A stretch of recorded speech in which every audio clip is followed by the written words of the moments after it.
Manifestation. Man up. Manifestation. Man up. Manifestation. Man up. Manifestation. A place where we inform, build, and inspire. Manifestation. Man up. Manifestation. Man up. Manifestation. Man up. A place where we inform. Manifestation. A place where we inform, build, and inspire. You gotta eat what you kill. You gotta go out there. You gotta hunt for your meals. We all have that ability to connect with people, to be that motivational person in somebody's life. You gotta let people know there's certain lines you don't cross, and that there's gonna be consequences if you do. Man up. If you are an adult and you are in a relationship, that person's emotions are not your responsibility. Man up. Manifestation. Man up. Manifestation. Man up. Manifestation. A place where we inform, build, and inspire. The devil, during slavery, destroyed the masculinity or manhood of the so-called Negro. No man. No man. Right now you got to be trained all over again to be a man. When someone is obligated to do something, it is binding upon them to do it. And failure to do it causes reaction.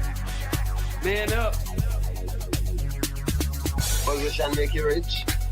I don't have that type of richness. My richness is life forever. If that people knew that glorious pop, if that people knew that glorious pop, if that people knew that glorious pop, then they would be more inclined to respect themselves. I'm not saying I'm going to rule the world or I'm going to change the world, but I guarantee that I will spark the brain that will change the world. And that's our job, is to spark somebody else watching us. A place where we inform, build, and inspire. Manifestation. Man up. Manifestation. Man up. Manifestation. Man up. A place where we inform. Manifestation. A place where we inform, build, and inspire. You want to tell me about yourself? Go get your friends. I'll tell you who you are based on who your friends are. Don't just live and die. That's an ugly existence. Make your life matter. Make your life count. Live a life where people can actually mourn you for the things you left behind, not just because you were around and existed. We need strong black nuclear family. Yes. Yes. That's what it is. Mother, father, son, daughter, all in the same house with a focus on the family unit as a whole. We had Tulsa, Atlanta, New Jersey, Detroit. We had Rosewood. We had Black Wall Streets all over. The Republicans aren't for us, but the Democrats aren't for us either. And we should have no alliance to any political party. We only have alliance to what is in our own best A interest. place where we inform, build, and inspire. Manifestation. Man up. Manifestation. Man up. Manifestation. Man up. A place where we inform. Manifestation. A place where we inform, build, and inspire. At the end of the day, as men in the community, we must stand together and be counted, because people look to us for guidance, leadership, and protection. And if we are not about that business, we are not on our job. Here we have grown-ass man conversations in the spirit of that purpose. Anthony Malcolm, Bobby Drake, Major Gage. We are. This is Manifestations 2020. Manifestation. Man up. Manifestation. A place where we inform, build, and inspire. Oh yeah, what's up? What's up? This Manifestations 2020 in the building. What's cracking? Yo, what's good? Yeah, man. I can't complain. Everything is great. You know, life is good. You know, not such a great fantasy football weekend, but in the real NFL, the 49ers are 3-1. I'm celebrating that. I'm feeling good about that. Life is wonderful. What y'all brothers up to? How was y'all brothers' week, man? How's everybody doing? Week was good, man. Oh, I do want to say to everybody that the reason we had technical difficulties is that StreamYard stripped us of everything. So we had to put everything back up, graphics, video, everything you guys saw. So it took us a while to get that up and running. We didn't know until the last minute. So we apologize about that delay. Yes, sorry about the delay. Yeah, birthday weekend. Had a great birthday weekend. One of the best happy birthday to Aunt Mel. Hey, hold on. Yeah. We not about to power past that. We can't power past that. Happy birthday to our good brother, the illustrious Anthony Malcolm, the distinguished gentleman himself. That's not sir. We don't bury that in the back with the funnies. No, that's front page. That's it. News blast right there. Put some respect on your own name, man. Don't make me smack you. Appreciate that, fellas. Appreciate that. I had a great weekend, historical weekend. Went to St. Augustine. I got 3 shirts. This is one of them. As you guys know, if you don't know, it's the first historical Black place that was ever established in the state of Florida. And there's some very rich history up there. I advise people, if you don't know about it, to go up there. You have Fort Mose, and you'll hear about the history of Fort Mose. I vlogged the whole weekend. When I finish trying to edit everything and put it up, I definitely put it up. I'll probably most likely put it up on the Manversations page, so you guys can check it out. So we'll let you guys know. And that's why it's important for you guys to subscribe and tell people about the page, because there's going to be a lot of dynamics to this page coming up. So just wanted to shout that out, man. And just thank God for life every day, man. If you're not in the mood of feeling like you have any purpose, man, find purpose. And to be honest with you, if you're a Black person, it's very easy for you to find purpose because there's so much Black rich history out there. Mm-hmm. If you just dig down into it, you'll get inspired to see something that your elders did and inspired to do it. And now that becomes your purpose. And I think that's one of the biggest things that we don't talk about, is that when you look at our ancestors and when they were in the community, they had their children with them, and their children went and found purpose and end up being great leaders in society because of that. They were inspired and understood what they needed to do for the next generation. So just take heed to that and go about that the way you feel is the best in your needs. All right. Mm-hmm. That's all I got. Well said, good brother. Bobby Drake, what you got? Man, my good brother, I can't call it. Been a solid week, has been up, has been down, but that's life for you right there, man. Real quick thing, if I can impart game to anybody about that, you got to understand that life is ups and downs, man. Everything isn't going to be all heads above the clouds. Everything's not going to be, dragging 6 feet under. You got to learn how to ride the waves and not get shook. So when things are going amazing, you on cloud 9, couldn't possibly be better. Don't get carried away by that. Don't get carried away. Still handle business, do what you got to do, and stay level-headed about it. And when things take a turn, as they always will, don't get too cast down into despair. Don't get too depressed. Just reflect on the good times and understand that, again, you're going to bounce back up again. And ain't no telling how long each season in your life is going to be. But the important thing is to make sure that you're riding in the middle, because if every time you go low, you on the brink, on the edge, and every time things are going great, you're just, head over heels. That's no way to live life, man. You're going to be putting yourself in all kinds of, spin cycles. Mm-hmm. Stay grounded as best you can. So no matter what season you in, you good. And not just good so people don't bother you or get in your business, but so within your own self, you good. You ain't shaky. That's how you create stability for yourself, man. Agreed. Yeah. Facts, man. And I'm glad you mentioned that, because that actually segues very well into today's topic. We're talking today about perpetual crash out. And I would argue that a lot of these people that we're going to talk about today, one of the main problems that they have is that they don't have any grounding. So like every time anything is a least bit off, they lose their damn mind and like a fool publicly. You understand? And so this is what we're dealing with out here. It's a sickness at this point. And every other week, you got some person, some Negro out here just crashing out in public and doing all this ridiculous nonsense for attention. Perceivably because they're just not grounded in one aspect. And, you know, because a lot of them really have very serious self-hatred issues. You know what I'm saying? A lot of them, you know, they just don't like themselves very much. And so it doesn't, there's no shame in crashing out and acting, you know, a fool publicly or whatever the case may be, because they don't think very much of themselves to begin with. We did a show a couple weeks ago on legacy, you know, and what type of legacy you'll leave behind. And I think that a lot of us, you know, we don't take these type of things into consideration when we're out here just cutting a damn fool. And so we're going to get into a lot of details regarding that type of shit today, because it's just so much of it is almost hourly out here.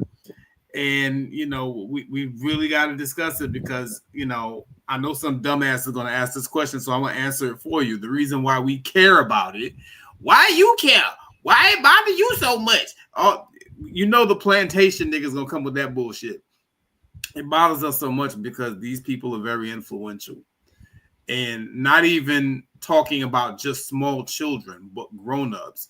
Your big, crusty, dumb asses is out there emulating the buffoonish behavior of the Cardi B's and Nicki Minaj's and Young Thugs of the world. You understand?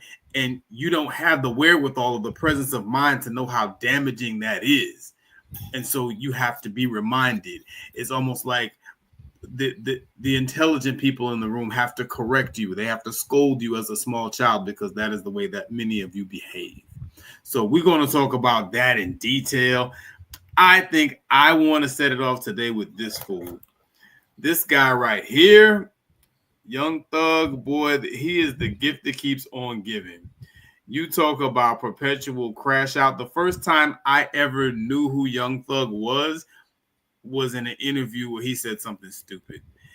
He was crashing out because a girl asked him how did he feel about the deaths of Mike Brown and all these black men that were being killed. It was during the Obama administration when all these black men were being killed because the white folks were mad there was a Negro in the White House and he didn't do shit to protect us. And they asked Young Thug, well, how do you feel about all these killings? And he's like, man, I don't care about that shit. You know, that ain't my job to care about that. You know, that's for the people in the government and all that shit. They deal with that shit. We out here getting ice, getting money. And so from then, I'm like, okay, this nigga's a coon. And if I didn't already know this nigga was a coon, this popped off. Now, we all know that Young Thug, you know, just got caught snitching on a 2-hour interrogation tape with the feds, right? I mean, he just sitting in there singing, giving information they ain't even asking for. And he didn't have to be there. He chose to be there. And so people are starting to really turn on Young Thug. And rightfully so, because that's some sucker shit he did. And so when he rolled out his new album, it's called UI Scuddy. And so the artwork, one of the pieces of artwork came out for the album, and he painted himself white in the artwork. And he said here, and also on an interview that he did on Aiden Ross's podcast, if you want to be the biggest, go white. That's Young Thug talking, not me. He also tweeted that out. And so he said, if you want to be the biggest, go white. He puts this picture of himself as a white man. He also put pictures of all of his friends as white men. There's a white Cardi B. There's a white Lil Baby. There's a white T.I. Everybody that he knows, he put out a picture of them in whiteface, basically. And if that weren't bad enough, he has a song called Ninja on the album. And on this song called Ninja, he, you know, he's talking his usual nonsense. Young Thug's music isn't about anything. So he just rapping. He just talking. You know what I'm saying? He's not really saying nothing. But what stood out on this song is that on this song, he's using a lot of the word nigga. Nigga. He says it 1,000,000 times. I think he said it 32 times or something like that in the song. And he's using the hard ER. And, you know, people were like, why would he say that? Like, why? It was just very odd. It didn't make a lot of sense. So, of course, you know, you're calling, and his explanation was that he was calling his ops niggers. And what better place to explain that than on a podcast with a white man, a suspected white supremacist white man at that. And this is what this buffoon did thereafter. Check this shit out. Nigger. I'm calling my ops, nigger. I'm calling my ops, nigger. I think I was just floating. And it was just like the perfect time in that beat for me to just be like, damn, all of my ops are niggers. You fucking niggers. So that's who we're dealing with out here. This is what we have as representation in the community via way of hip hop, supposedly. What y'all make of it, man? I my head exploded when I saw that. What y'all saying about that? A lot of times when you look at these industry plants, because that's what he is, and they prop them up to a high level, and then when they pull the plug, the stardom goes down. They're not hot anymore because a lot of their songs have been inflated, mm-hmm. and also promoted through what they call the phone farms. So you have fake streams and all that.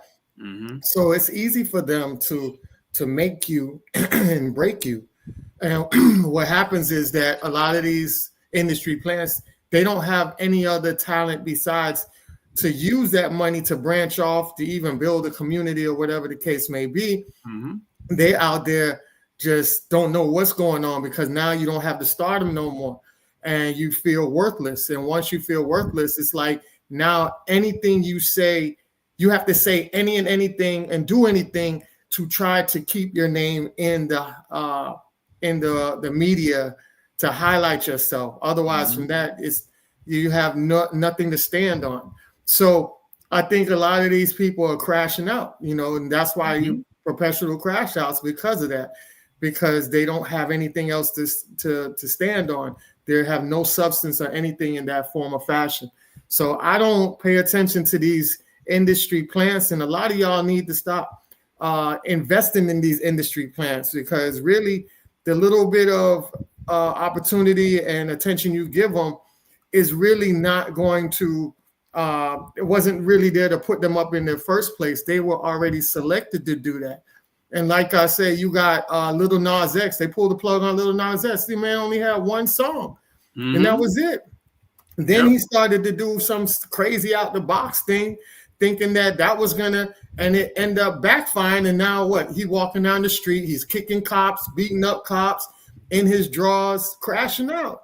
So it never pays to go down that road. So if you are somebody thinking about that, or these people come at you and want to put you up there, is it just say no, walk away. You'll save yourself in the long run. Trust me. I'll let my plane. Mm-hmm. Bobby Drake.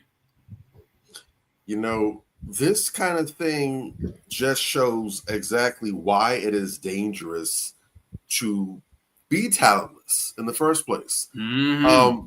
You understand when these people and intention now, every now and then they will go after someone that is a genuine talent. The talented people you see that for the most part in the industry today, currently, mm-hmm. they're more along the lines of what I would consider to possibly be generational talents, if not near generational talents. Yeah. Those are the people that they'll bring on because they genuinely have that charisma, that aura, they have the skills, what have you. They're just not going to pick you up per se if you actually have some level of consciousness to you. If you're socially aware, if you speak truth to power, if you don't play the radio, then they're going to overlook you. They're going to find someone else to put in your slot. Always. And you're going to have to get it out the mud for yourself whatsoever. Now, as that kind of artist, you definitely can, if you know how to brand yourself on social media and get yourself out there, mm-hmm. there's not too much they can really do to stop you. And there are ways that you can go ahead and become very successful outside the mainstream. We've seen Chamillionaire do it. We've mm-hmm. seen Nipsey Hussle do it. Yep. We've seen probably the most legendary in that capacity would definitely be Currency. He not only create a whole career for himself, but really a whole lifestyle and movement. And he has arguably one of the biggest, most diehard fan bases in the industry. So it can be done. This requires some ingenuity, some creativity, and really putting yourself out there like that. But the average star we see today does not have much in the way of talent. And these industry figures, they won't even make any bones about it. They used to be very, kind of playing low key, like that's not really what it is. Nowadays, they'll openly tell you. If you are a new up-and-coming artist trying to get in, they want to see your social media. We want to see your MySpace. We want to see your Instagram. We want to see your Facebook, your YouTube, your Twitch. Stuff that doesn't even have a musical basis. Twitch is for gaming. That's for gaming, but we want to see your Twitch. Any social media platform where you're booming and have a following, we want to see that, and that's going to determine if we even give you a shot in the first place. Yeah. Why? Because they've accepted the fact, number one, that they do not control the streets.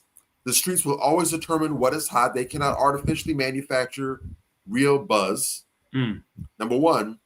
Number two, it's a lot easier for them to pretty much just go ahead and treat you like a video game character and customize you after the fact. We'll take what we can't produce ourselves, and we'll just go ahead and build an artist. We'll build a bear. We'll go ahead. We got a whole bunch of songwriters that ghostwrite. We'll go ahead and give you your material. We have a whole bunch of in-house beat producers and everything. We'll put beats together for you. We'll give you your storyline. We'll go ahead and give you your swag and everything. We'll get you in front of the podcasts and the radios for the interviews to build up your legend or whatever. They can mass produce you. They just can't build the fan base. So they want that organic. Right. But they'll let you know, as long as you're willing to sit there and be a puppet and dance when they pull your strings, you're good. Yeah. But the problem with that is because they didn't just put the battery in your back, but they also put together remote control for you, they can take it from you at will. Sure can. So that means your young thugs, they know, if I want to keep these dollars incoming, and like you said, he just got out that big old RICO case. That costs a lot of money to fight. Yeah. A lot of money to fight. So he understands, hey, if I want to keep the ball rolling, I know that the feds might not be done with me just yet. I need to make sure my pockets are lying nice and fat. Well, boss, what's next? Wants me to bleach my face? I'll bleach my face for you, master. You want me to call my ops niggas? I call the N-word, boss. Yes, sir. You do it in front of a white man's boss? I do it in front of whites, yellows, purple polka dots. I do it. So right now, there's a whole entire forearm up Young Thug's ass right now. And there's all kind of puppetry going on at an elite level. But like I said, they put the battery in his back. As soon as they're done with him, or they find somebody else that they can swap him out for, they will pull it. And that's when you're going to see him really spiral down bad. Yeah, I think we're there. You know what I'm saying? I think we're there right now because, even before that, he's already violated his probation. He's not supposed to be talking about no type of gangster, nothing. He's on songs dissing people, talking about so-and-so is a rat, Woody a rat, such and such is a rat. It's like, bruh, what are we doing? You know what I'm saying? It's the beginning of the end. He's burned bridges. And like I said before, nowadays it's all about, those connections more than ever. You burn bridges. The folks that are already vested in the industry that aren't clicked up, they don't want you around. They might take that whole Tekashi Snitch 9 nonsense because he ain't black. They're not going to take that from you. Facts. You're too dark for that nonsense. So I believe that this whole white face thing, that's a last ditch effort to say, hey, but I figured, I'm still viable. Please choose me, Zaddy. We'll see what happens in the days, weeks, months, and years to come, but don't be surprised. Yeah. I don't know what's going on with this guy. I can say this, like Ant said, he's an obvious industry plant. Young Thug has never had any talent. You understand? And like he said, when they take these industry plants and they prop them up with their system, when the system is taken away, you see him spiraling out of control and flailing in the water. Look at Drake and how he collapsed after Kendrick. They can't stand on their own 2 feet. There's no bad, but they're just Claps. Come on, man. Like after Kendrick mollywopped his ass, Drake ain't put out a decent song. He put out one okay song that was Nokia. The rest of his shit is trash because he don't have that machine behind him no more. And then still trying to gin up that beef again. Yeah. Decades after the fact. Come on, man. And Young Thug is the same way. You know, he's constantly going on people's podcasts trying to say something that's going to get people tweaking. It's like nobody cares, man. Like once you got that rat stench on you in the black community, especially as a hip hop artist, and you supposedly was the biggest gangster and you talking all this gangster bullshit, once we see that you was a fraud, because look, your lyrics didn't sell your records. You know what I'm saying? Nobody cared. Your lyrics were whack. You know, nobody cared about your lyrics. Nobody really cared about your subject matter. He was a vibes rapper. You know, it was like vibes from a feeling, you know what I'm saying, that you get from his music. It wasn't anything there. There was no there. So and now the vibe is 112% Ratatouille. Facts. It's like, bruh, what are we doing? So yeah, that's going to end poorly. That's going to end bad. That's going to leave a mark. And we should be able to see this by now too. At this point, we've seen enough of these plans to pop up where we should be able to recognize it when we see it almost at sight value. Now, we shouldn't have to necessarily ask these questions. I see some people still doing it. We should be able to see when somebody is inorganic. We should be asking who sent you, who goes there. You look unfamiliar. And you see all the typical plug and play shenanigans that comes with these guys. It should be blatantly obvious at this point who's legit and who is basically an A&R creation. Yeah. You would think by now, but some of us is slow, man. So I don't know. You dig? Like it's one of them type of things. The only place that's harder to get into than Section 8 is La La Land. Them niggas don't want to leave, bro. The happiest place on earth. Now let me move on to this one. This is a very interesting story. This is another one. This bird is the gift that keeps on giving. It is outrageous the type of shit this woman says when she goes on someone's podcast or whatever. Every time she speaks, it's like she opens her mouth and shit just falls out. Good people, all men. For men to do things that they consider small in the flesh of like cheating, you know that that's going to destroy your partner, but you do it anyway. That's not a mistake. And just because I'm a...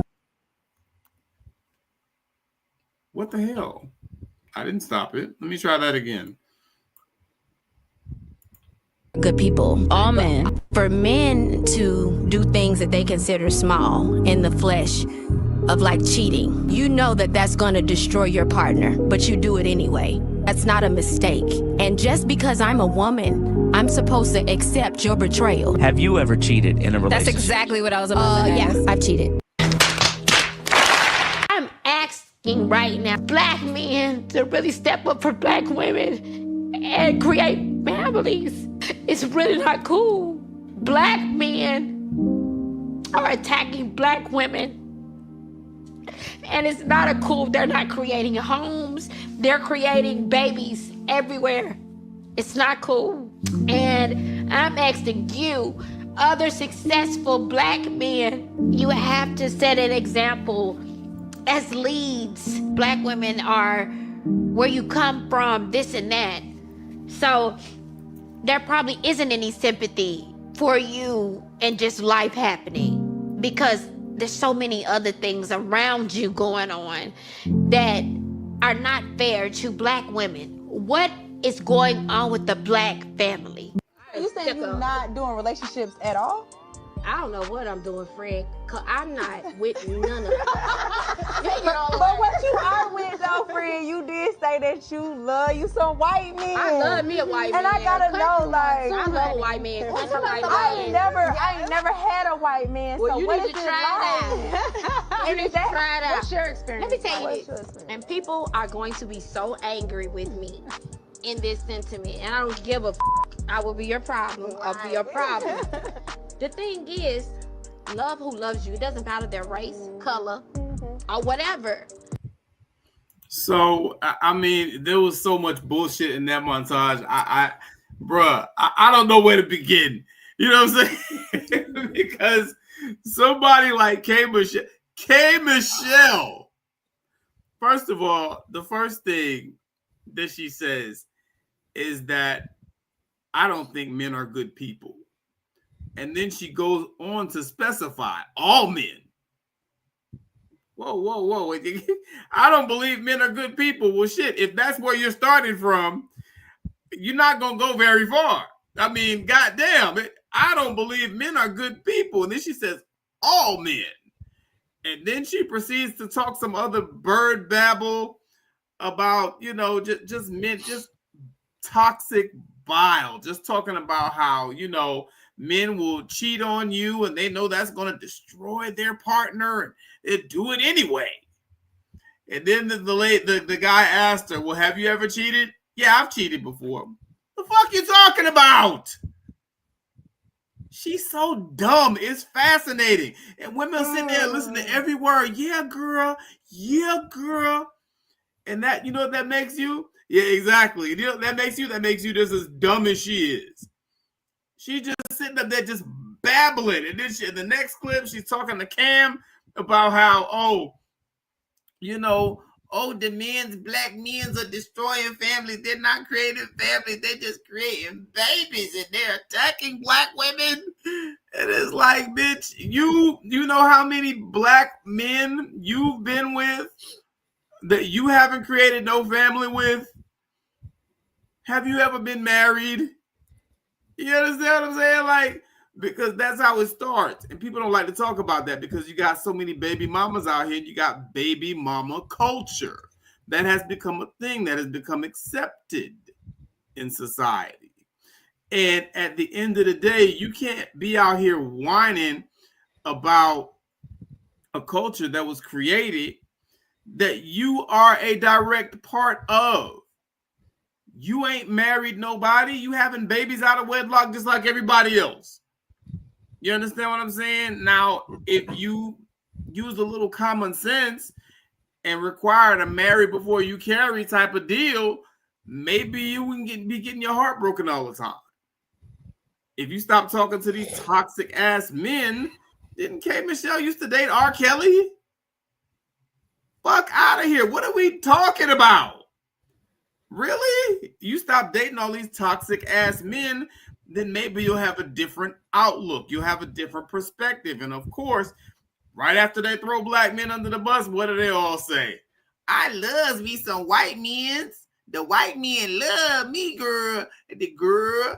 And they asked her in the beginning of that clip, are you in a relationship right now? Girl, I ain't in nothing.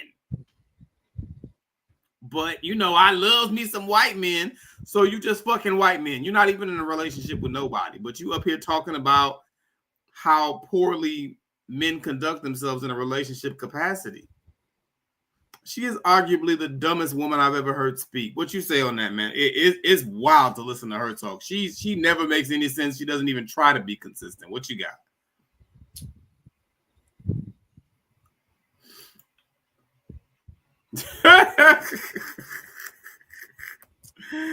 First off, First of all, I'm still trying to go ahead and connect the dots. That's K. Michelle because don't look like K. Michelle. I remember when K. Michelle first came out on the scene. And this K. Michelle looks a little different from the K. Michelle of old. I can't put my finger on it just right, but something's a little different about her.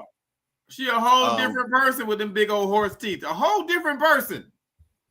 All I'm saying is, some of y'all ladies go and y'all drop bags at Balenciaga and Hermes. K. Michelle goes and drops bags at Dr. Miami. Y'all are not the same. Facts. Yeah, I recognize her at first either.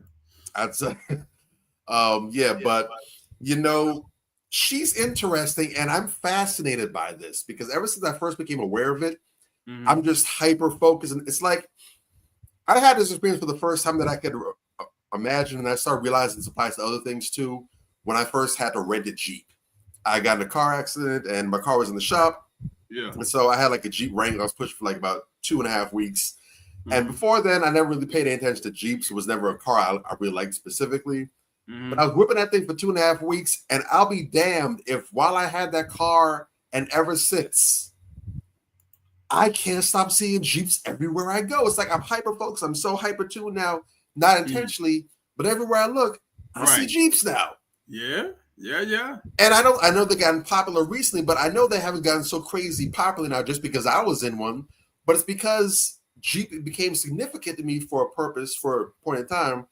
Now I recognize them everywhere I look. I noticed that a lot of women, a lot of Black women do this. Where when it comes to their issues with Black men, they have no problem putting a label on that. Right. And of course, we know I'm being kind and courteous at this moment. I'm not speaking to everyone, speaking generally. Right. There's no issues with calling out the faults and flaws of Black men by name. Black men do this, Black men do that, Black men aren't such and such.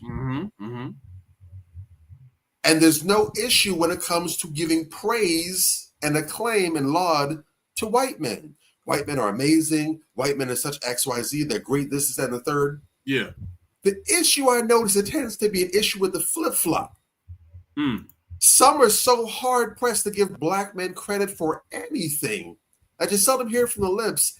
And they're definitely hush-hush when it comes to the faults and failings of white men as well. But when they're forced to do that, it's always about Black men are horrible, such this and that and the third. Right. And when they start getting their asses kicked and start experiencing the same thing, if not worse, from white men, then all of a sudden it becomes, well, men as a whole are awful. And you heard that there. Right. Men in general are such terrible. No.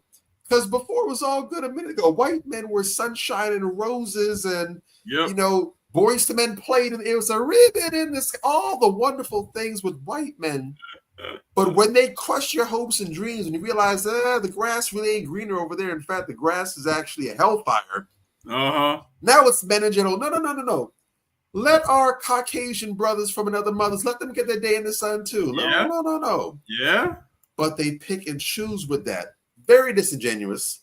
They love and further showing the issues with character is, again, Black men have to stop cheating when they cheat, they destroy a family. No tears, mind you. No liquid, no glisten whatsoever. Blowing their nostrils. So full of shit. Yeah. Ain't no book, nothing. But well, have you ever cheated?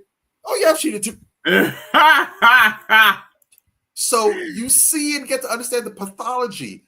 These are not isolated incidents. No. This is a track record. This is a showcase of a lack of integrity, one-sidedness, and an exploitative mindset. Yeah. You cheating hurts me and makes me feel bad. Don't worry about if I'm cheating, because you see, you made me cheat. I didn't want you. You pushed me there. If you were a better partner, a better XYZ, I wouldn't have had to cheat on you. Why did you make me cheat on you? But that level of, as erroneous as that thinking is, that's your mindset. That's your mindset. That's her. But it only applies one way. There's nothing that you could have done to possibly push him into this point where he cheated on you and broke up his family. No, of course not. He just, no. He's a man. The hell you mean? It's important that when we see these things, and we've talked about this before, but it's important when we see these things, we not only call them out and identify them as such, but we not feel afraid or intimidated to do so. Yes. Men and women alike. We cannot have men afraid to call out wrongdoing. And I think we've talked about this before, but it is a little bit annoying when I understand that you're a host and you're trying to conduct a show. You want your guests to be communicative and responsive. Yeah. But we can't be afraid to call out BS and horseshoeness in our face. Now, if it's something that you're not sure, you're on the fence about, okay. Or maybe there's a little gray area, that's fine.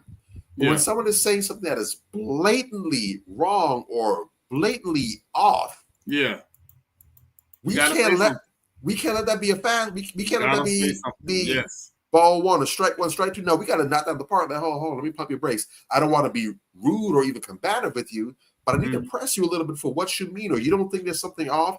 There needs to be some level of challenge with that. Thanks. And especially from the sisters. We can't just be out here deflecting because that's girl power. I'm here to uplift my sister. I don't want to down talk her. I want to be positive, uplifting, because the issue with that is it's upliftment today, But when that serpent turns out and bites you tomorrow, you have no one to blame but yourself because you helped lend coverage to that. Mm-hmm. You played an active role in allowing that to prop up and become a thing. So if you're going to go ahead and excuse that illogic, not logic, but that illogic when K. Michelle says it, when a K. Michelle wannabe goes ahead and now backdoors Yo Man, sister code out the window, you need to be quiet as well. Because remember, you don't want to bash that sister. You want to uplift that sister, even though she backdoored and undercut you. You must uplift her. Yes, you got to uplift her. That's facts. Keep the energy the same. Keep the energy the same. Yes. All right. Well, that's what it is, man. We're going to move on to this next one. That one was just so outrageous and egregious because she does this literally all the time. I could have picked up like 3 or 4 more clips from K. Michelle. Just bird babble. Just hoe vomit. You know what I'm saying? Like just vomiting. This vitriol. She gotta be schizophrenic or something. No shade to the folks in there, but that level of hopping back and forth, Shawty need to be medicated. I'm not saying to be funny because unless you just are such a literally horrible person, like I'm talking about your insides of like rotten fruit. And she is. That's the only other option. I want to believe her issue is medical, that it can be resolved with treatment. I want to believe that. I don't want to believe that our sister's out here and she's just this abomination of character. But shit, have you listened to K. Michelle in the interview? That's exactly what it is. But I want to help. I want to help, but she got me handcuffed, bro. I can't do that. She is a piece of shit in a lace front, bro. Like she is disgusting. You know what I'm saying? And I pray for her. I pray that she finds some healing and get some help somewhere because, again, you know, when you have, and it's even in her music, when you have that type of mindset and you go out there and you speak in front of the world, you dig? She's hurting. That's inside. Really hurt. And you can see by what she does to herself, first and foremost. If you hate yourself, there's the way you can hate what looks like you. Facts. There's the way you can love other black women. There's the way you can love black men because every time you see them, you see the same jigaboo you see in the mirror when you look at yourself. That's it. And so that's why I can't even be. I recognize she's ridiculous and full of it, but I can't be offended by what she's saying because I look at her and I feel pity because I know that it's not me she talked about. I know it's not you she talked about. She's talking to K. Michelle first and foremost. Yeah, and that's tough. That's hard. Yeah, it is. It's sad. It's unfortunate. You know, I don't know what to make of this, sister. I don't know, but we'll see what it do. What's next on the griddle? What's next? Yeah, it breaks my heart to see that, man. It really does. Next on the grill, you know what I'm saying? I gotta talk about this character. This is another one, boy. This guy right here. I talked about someone and their business that wasn't talking about me. I never ever talk about anybody. These people talk about. That's not true. See, now it's not true. What about though when you did all the stuff when Jay-Z was being sued and accused of rape? You did so many interviews about that. The interviews were about his lawyer. I said I know how their lawyers act because I personally went with Shapiro. I always said I don't think Jay did it. I think that there's a responsibility for any platform to make sure that things people are saying are true and make sure people are learning. I don't think that's responsible. You confidently said I'm gay. I think you're gay.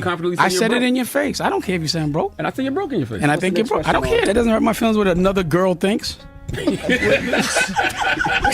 I don't think it's masculine to be talking about another man's pocket. You're broke. We don't say that in the street. You literally said in the beginning of the interview, I bet you my house is bigger than yours. Yeah, because I was saying that doesn't matter how much money. So you're doing the same thing you telling us we shouldn't do? No, let me answer it. That is chatty patty, but that is not. How are they going to tell you? Know how dumb you are? You're telling the person that made it up what it means. That's dumb. How dumb is my house is bigger than yours? No, I'm telling you what. I'm trying to tell you what my point was. Okay. My teeth are realer than yours. I don't think you're a proper representation of the masculine black man. Your OG is Wendy Williams. Like, I'd rather get my ass whipped than run, but you're proud that you ran. And it ain't no disrespect, but I kind of think you're gay. You know how many times I've seen people punk you? Would you want this man around you if 10 guys jumped you? He'd run, and you'd have to run with him. We were on the street right now, and you were talking like that, I would have f***ed you up. And we gonna fight. I didn't see that on tape. You ran. I'm now the chairman of Revolt right now, and I also I have 15. You don't deserve to be the chairman. I got you. So I'm now the chairman of Revolt with a pathway. You see, because he wants to trigger me, and I want you to acknowledge that. So I'm now Cam's boss, the chairman of Revolt with a pathway to acquisition. I've been trying to buy now, Revolt. How do we know this not Cap? We ain't see this on deadline. Can you stop interrupting me, please? Oh God, this guy, bruh, this dude is the gift that keeps on giving. I'm gonna keep it a buck. The first Breakfast Club interview, I was done with Dame Dash. Dame Dash, and this is again, I'm gonna go back to this point. I'm gonna beat this drum until somebody starts dancing to the music. You know what I'm saying? The first Dame Dash Breakfast Club interview was whack. And it was whack because Dame Dash is an extremist. Dame Dash don't know how to take a position and have some type of moderation about what he feels. If you have a job, you're not a man. Who the fuck you talking to, nigga? Like, really? You know what I'm saying? Like, that's how I took that interview. And that's how I take a lot of the stuff that he's just very abrasive and off-putting, you know, because it has to be his way or you stupid. His way or you a dumbass. You know what, dude, you know what I'm saying? You not that popping. And the more you talk, the more I see why Jay-Z left your stupid ass. You understand? The more I see why you keep going broke. Because you can't get out of your own way because your ego is so big and your head is so inflated, goofy nigga, that you cause these problems for yourself. You shoot yourself in the foot all the damn time. And it's like, bruh, this dude is the gift that keeps on giving. He comes in there insulting people, talking down on people, this and that. Oh, you're stupid. Oh, I think you're gay. You know, we complain when women use that as an insult when they can't win an argument. Now we got this fuckboy using that as an insult when he can't win an argument. Nigga, whether or not you feel that Charlemagne is gay don't have nothing to do with the discussion you're having. That's my thing. You understand? Like, if he's gay, he's gay. But what that got to do with the conversation that y'all are having? You can have a conversation with a gay guy about business and he can own you. That don't mean shit. You know, so like Dame Dash, and unfortunately with a lot of black folks, if a person tells a little bit of truth, oh yeah, he's speaking the gospel, he's spitting. No, dumb nigga, he's not. Because Dame Dash said, oh, we need to be trying to have ownership of things and whatever the case may be. He spoke on that, and that was a real message. And when he says that, Charlemagne is not an adequate representative of masculinity, yeah, he's right about that too. And he's right about some other things that he said. But in between all that other shit is a lot of bullshit. What does Anthony always talk about? The bullshit burrito? Dame Dash is an iron chef of the bullshit burrito. He'll give you just a little bit of fact, maybe 40%. Iron Chef Harlem. Iron Chef of Harlem with the bullshit burrito. 65% of that shit is always going to be trash. And then at the end, of course, the big lie that we all found out about where this nigga embarrassed himself, talk about he's now the chairman of Revolt. And then Revolt came out and was like, nah, we ain't claiming this nigga at all. And he talks about how, has a pathway towards ownership. None of that shit was true. You understand? And this man has no shame. He just goes and babbles utter bullshit for attention, and he thinks that's fly at his big old age. The hell is wrong with this nigga? What you make of it, man? Character, man. Oh, Lord have mercy. I got a good bit to say about him if I want to go in. Damn. First and foremost, I gotta say that this probably is the saddest for me personally. I can't speak for anybody else, but for me, this is arguably one of the sad. I wouldn't necessarily say saddest. We're gonna hold off on that, but I really want to go ahead and brand it as the saddest fall from grace in recent memory. It's up there. Because Dame, and you know what? Regardless of everything and how it is now, I'm not personally going to take away from any of Dame's accomplishments.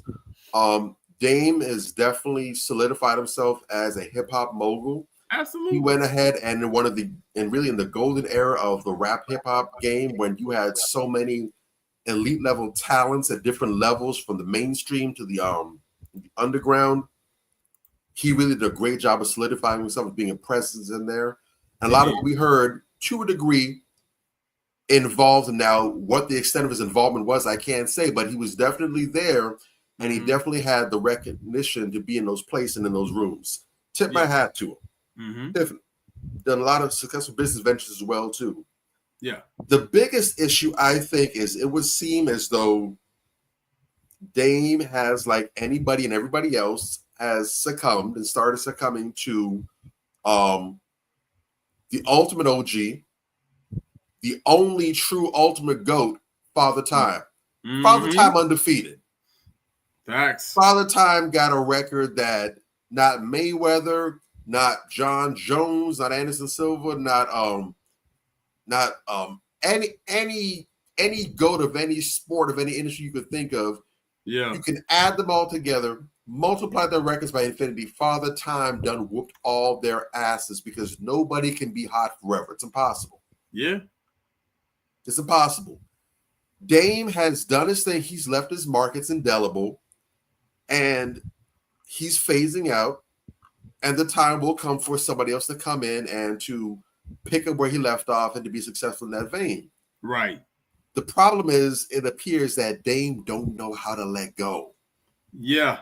He don't know how to just transition to something. And I won't say transition to something else because he's probably done about as good a job as anybody else at, sensing trends and moving elsewhere. Big up to that. But even that, you can't do for that'll buy you some time if you're not locked in and rigid into one area. Right. But eventually, the swan song is going to start playing. The fat lady going to come out and sing. The curtains have to close. It's going to be time to take a bow. They're going to throw the roses on the stage, call you for your bow and everything. You know, kiss at the audience. You got to do it. Dame don't want to go softly into that good night. He wants to kick up a fuss and throw a tantrum or what have you. Yeah. I've been listening because, again, you know, I've been a Dame Dash person for the longest time. I've been trying to really rock with him. This has been the final straw for me, but I've been listening to the people that know him best. And I've been listening to a good bit of Cameron. Shout out to Cameron. Yeah. He's been really talking about this with some of the other Harlem cats that he grew up with that know Dame and everything else. And you know, at this point in the game, Cam said the best about him. Dame sounds smart to, I won't say dumb, but he sounds smart to ignorant people. And the thing about it is, even with and he called him, you know, he said that he's an acquired taste. Very much so. I've been the first to admit that about him. Agreed. But the thing with him is, when you're going to have that kind of personality, this is free game for anybody. If you're going to be eccentric, if you're going to be an oddball, if you're going to be offensive, hostile, whatever north of optimal personality type, if you're going to be that, you have to be successful. Facts. You have to be up. You have to have a track record of winning, of doing it at an elite level. Because people will forgive you and just say, well, that's the cost of being a genius. That's what happens with that. I remember they were talking the other day about how Dennis Rodman, we all know how wild Dennis was. Rainbow hair. We know. Piercing tattoos and everything. Yeah. Dude, during the finals, would go and he was participating in WrestleMania, had a match in WrestleMania. Jordan had to go pick him up. Dude would do all kind of wild, top of the chart stuff that would get anyone else cussed out and fired. But Dennis Rodman was that dude. Yeah, He'll party up all night in a wedding gown, get married to Carmen Electra, and the next day he's pulling down 18 rebounds in the playoffs. Crazy. He's out here fighting, scrapping like hell for the ball, for the rebound, for the block shots, whatever. Defensive superstar. He could do all that and get away with it, and no one says anything twice because he was showing results. Right. Yes. Dame could be this way when he was up there because he was up there. It's like, well, you know, do you want to win or not? Yeah, I want to win. All right, well, you got to deal with it. But when you down, you can't do that shit. Nah. You can't. You can't do that. And so Dame is trying to relive his heydays, glory days, and bro, you done. You out. Yeah. You can't do that no more. Yeah. And a lot of the stuff that's coming out is spite. Some of the things that went on, and I was listening to Cam talk on his podcast on Revolt Talk with Flea. They gave some additional context to some of the things he was talking about in that second Breakfast Club interview. And dude was really going personal with a lot of people being unnecessarily foul. He talked about the guy that his OG that he brought with him, who was very sound, sensible. Big ups to him. the most solid person out of Dame's camp. It's crazy. Yeah. But you know, Dame going on his way to shit on people. One of he didn't say who it was, but if you know the story, then you know what he's talking about. He was shitting on one of Cameron's people, talking about how he wasn't with his wife or whatever. No, when she was in the hospital, it was like, you know, checking him. Hey, spend time with your wife, man. That's where you need to be. Don't come around if you ain't spend time with your wife, whatever. And Buddy was spitting blood. He was so pissed off, talking about you didn't know what the situation was on this end like that. To even be speaking on that, you giving people foul information. He went into detail saying, "Hey, it was different over here, but you were being spiteful because when your son came to us for money, we tried to put him down. Then you gonna come talk about, oh, you trying to offer my son money to go against me and everything? No, Dame is a control freak who can't let go. He's terrible with people. He's not a people person. He has horrible mannerisms. He's disrespectful. He's condescending. Even his own family isn't immune. I saw him how he talks to his brothers and everything. They wanted to punch him in his face. Yeah, should have. He's a terrible person, and because his grip on prosperity is slipping, he's becoming even more of that person now. It's not making him humble. He's not becoming a better person. He's more bitter than ever. And again, it's sad to see. Yeah. But this should be a lesson to all of us. You know, character counts. Character is something that's going to tide you over. You can't be hot forever, but you could be an honorable person forever. You could be an upstanding person forever. Long after your accomplishments have died down, no one thinks about those days anymore. Who you were as a person when they bring your name up is going to outlive all that. And if they can't say Ant was a solid person, man, he always had your back. He'd give you the shirt off his back, the socks and shoes off his feet, whatever. He'd do anything for you. If they can't say Major was always a wise man, anyone that needed good advice that went to Major never gave anyone a word or a gem that turned sour. He was reliable by that. Those are the things that will really build towards your legacy and that will outlive you. And this guy is just straight up destroying his legacy. And I think the thing that jumps out at me the most is how he loves to talk about, oh, you know, this is Chatty Patty and that's Chatty Patty. And I even sent Dame a message, you know, because I saw Dame talking like a bitch on his page about all these other men. And he's always talking about, you know, he don't think you should watch other men's pockets. Talk about other men. And I mean, he's been just doing a damn media blitz where he's talking, all, like you said, all this nasty stuff about all these other men. And it's like, all Catholics, all Buddhists, everyone that worships a deity, when they want to go and improve their hypocritical powers, when you want to be the best hypocrite possible, they all pray to the image of Dame Dash. He is the patron saint of hypocrisy at this point. Because you're literally watching him. Everything that he says, he violates it. Don't be speaking on another man. What he doing? Speaking on another man. Even in the interview, Charlemagne called him out. You know, you were sitting up here talking about you got a house that's so much bigger than mine, and you're saying that I'm stupid for talking about another man's money. This nigga is a buffoon. But that's not the same. That's not what I was doing. Really? Nigga, we see you. And what you saying, man? Because this shit is crazy. What's up? At first, when he first got on and he was jousting with Charlemagne, I was like, all right, cool. That's cool. But then as the interview progressed on, I started to see that this dude is actually, he's psycho with it. He's now becoming what happens. Okay, so with Dame Dash is that his legacy started off great because what he was doing was he was using his own money and getting everything at the table in his own standards, meaning in his own terms. So his leverage was more for him than the other people would be, you know, on that side of things. And because he hadn't managed that the right way, it went to his head. And everything has been going to his head. He hasn't been managing it right. So now everything has went down, especially when Jay-Z parted away from him. And he made it this big thing about Jay-Z, you know, parting away and everything like that.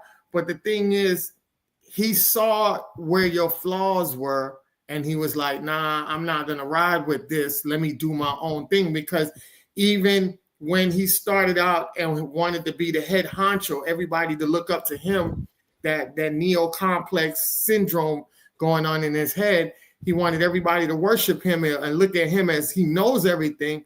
And when Jade moved away from that, and he was like, all right, well, you know, you did what you did, but I'm the one who did this. I'm the one who did that. That's all he can hold on to. So now you done burnt so much bridges that right now you're being a perpetual person who's out here lashing out, crashing out constantly because you think you're in the same mind frame or the same state that you started in. And in reality, you're barely holding on to what you have now. And a lot of people are seeing that, and they see the chink in your armor, and you know there's a chink in your armor, but you're trying to sit back and make it seem like you're still this guy who's running shit.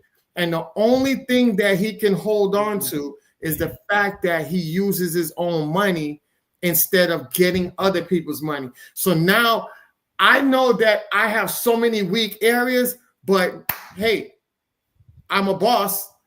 I own my money. Nobody owns me. So that's so he says. That's his whole shindig, right? Mm-hmm. And so he tried to belittle people on that whole notion, but in reality, everybody can see, dog, you're not the same dude no more. So they don't have respect for you. You don't hold the same weight as like you did before. No. So all of this stuff that you're doing now, people are laughing at you because the people that you're belittling is actually people who have more weight and more power than you. So even though you all can say that they're using other people's money, they're using other people's money and leveraging to get more power of what they need to do versus what you're going around and you're thinking that you have power to do. Because if you had the power like that, trust me, you wouldn't let little, what's his name? Lee Daniels ass swindle you out of some fucking money and you come on, man. The media bitching and crabbing about getting your money back. You always bitching and crabbing about people owing you money. If you do what you do, you can write that off and say, you know what? All right, because I know you're gonna need me later. When you hold weight and people know you hold weight, they're not gonna burn bridges with you. But when you go out here acting the way you acting, people are gonna burn bridges with you. And I land my plane on that. And let me real quick, I'm not going to belabor the point. Let me just tack on because you started going in a direction that I really wanted to tack on too. And first off, shame on Dave for even moving this way because I would think if anybody would understand this, it would be him. But you have another drawback of being that kind of caustic, cantankerous person that's burning bridges. You selling out people that literally came up with you. Because I was most disappointed by him going back and forth with Cam because out of everybody in the Rockefeller crew, you know, like you said, 20 years, I grew up with these guys. So I grew up with Cameron and State Property and Dipset and Rockefeller and Dame and everybody and Jay-Z. I grew up with these people. And they started popping off right at the advent of social media. So their moves and everything, for the most part, have been documented. There's a track record of who said what and everything. It's not like they're 80s dudes and you're going off word of mouth. There's some archives we can go back and see this stuff, actually. Yeah. I have never once heard Cameron say anything negative about Dame Dash. Me neither. Anytime Dame's name has been brought up, he's spoken highly of him. He's given him praise.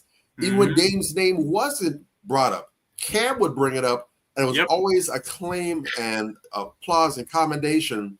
And so to get his part is sad to see, but it's just showing how he's burned bridges, even with people who've been close to him, when even back in those days, he wasn't a likable person.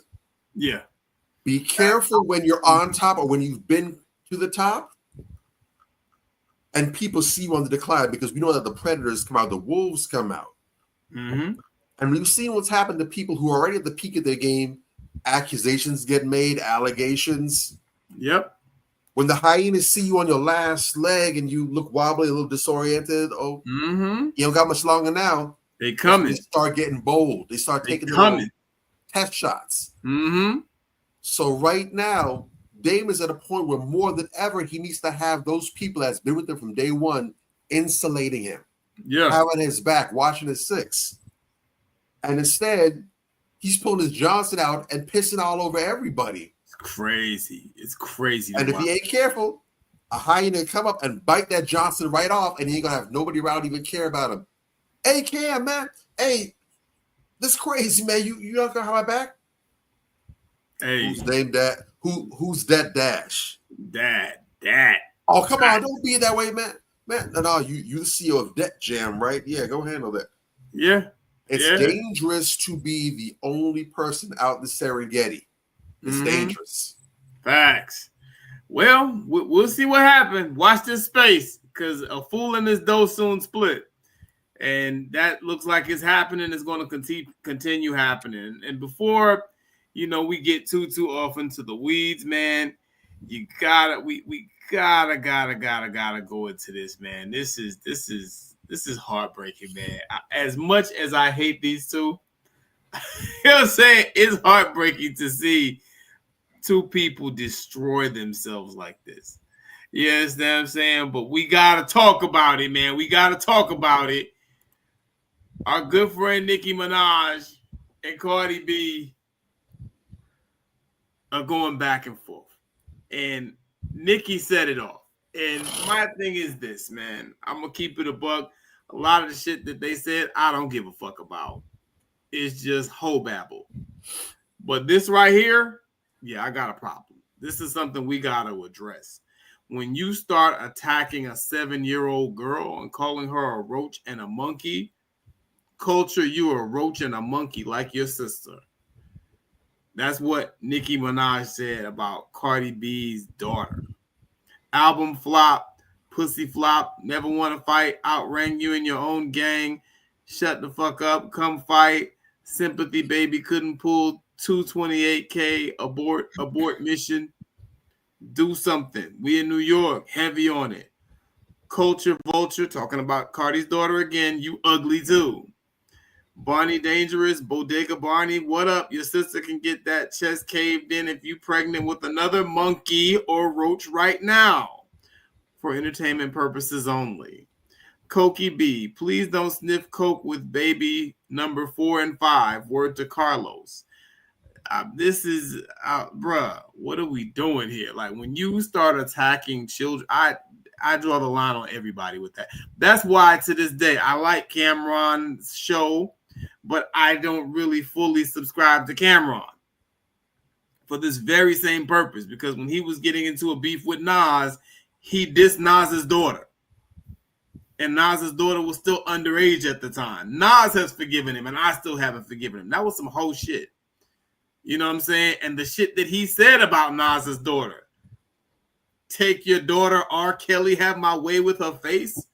Really, Cam? That's what he said about Nas's daughter. Like, to this day, I can only fuck with Cam so much because I think about that. And it's like, bro, some things you can't never take back. And Cardi B, of course, will never let someone be a more of a low life than she is. So, of course, she responds. You said, fuck Vulture, what? Bitch, fuck that slow-ass son that came out your pussy. You was wishing so much negativity on me while I was pregnant, and look at your karma. Look what your rotten pussy produced. Jesus. Now he a whole 5-year-old tippy-toeing around the house and can't spell his name. Bitch, you been having cum. This is also bad. Bitch, you been having cum stains in your mouth since you was a minor because your daddy used to molest you, bitch. Tell the world that's why you wake up so fucking miserable, because you hurt and full of trauma and trying to apply it to everybody else. And why the fuck you keep bringing up Rock Nation? I'm not signed to them, you delusional, paranoid, coke-sniffing bitch. Bruh, what are we doing? Yo! Bro, I'm sorry, man. There's certain lines you just don't cross. And, nigga, you can say what you want to say about Cardi B and Nicki Minaj all day. Ain't nobody killed nobody else in their family. You understand what I'm saying? Ain't nobody slept with nobody's husband.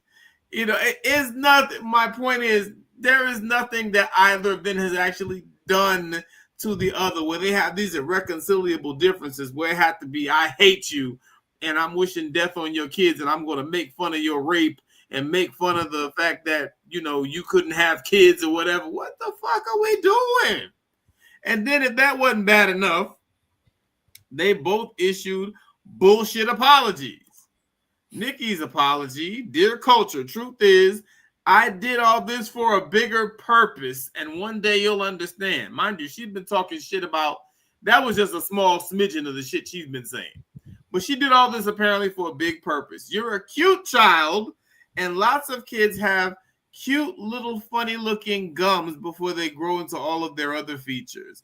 One day you'll see this, so I have to say I apologize. As a child of God and queen of my community who look to me for integrity. Bitch, really? One day your mother, aunt, and many more will be brought to their knees for what they've said and tried to do to my young prophet and beautiful boy. Take care, my darling. This isn't who I am. And again, Cardi B, not to be outdone or outsleazed, follows up. Dear Papa Perk, she's referring to Nicki Minaj's son, because she's saying that he's mentally slow because she was on Percocet and other drugs while she was pregnant with him. I'm sorry that your mommy haven't cut you a birthday cake for the past 3 days because she can't take my success or happiness. One day you're going to grow up, and I hope you understand when a girl says no, it means no, and you can overcome the pedophilia blood that you inherited from your father, grandfather, and uncle.